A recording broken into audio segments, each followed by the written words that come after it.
I was struck by this story that I was reading last night. It's about John Kerry, right? So as I'm reading this story, I'm thinking to myself, man, this story right here tells you exactly what the difference is between Democrats and Republicans. So let me explain.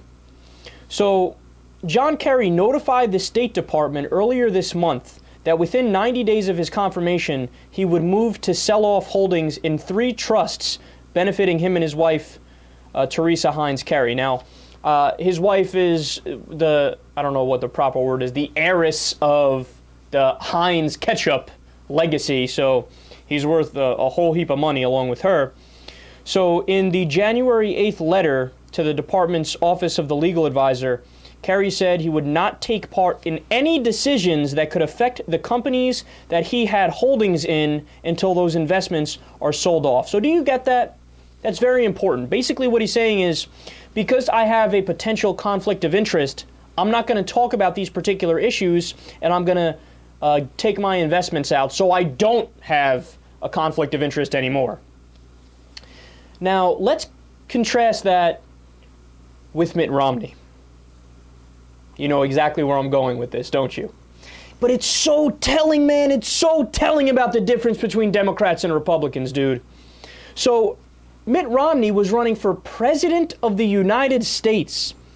Wouldn't release his tax returns. Gave you 2 years and said, here, this is all I'm giving. Take it or leave it. Man, the sense of entitlement.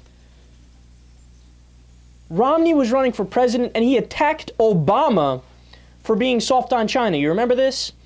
And he had millions of dollars while he's running these attack ads against Obama saying, oh, look at this guy, he's an appeaser to China. While he's doing that, at the same time, Romney has millions of dollars invested in Chinese companies.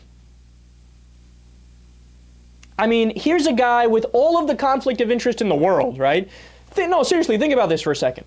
And some people might think this sounds a little bit like Alex Jones conspiracy-like, but it's really not. Think about it.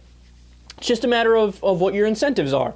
So if Mitt Romney's president, and he still has all these investments in all these different Chinese companies, which he did, and he does, right? What's to stop him from saying, I want to sign as many outsourcing bills as possible to China because my companies are there and I'll make more money if I ship American jobs to China. And by the way, we have evidence that he did that. Remember Sensata Technologies? The business that was closing up shop owned by Bain Capital here in the U.S. right before the election. They were shipping all the jobs to China.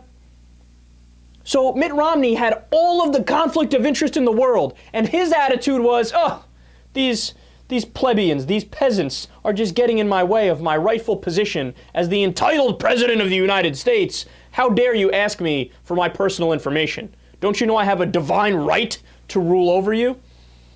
So that's Mitt Romney, and Kerry, the Democrats, going, dude, look, I have a conflict of interest. I'm being open about it here. I'm going to sell it all off so my conflict of interest isn't gone.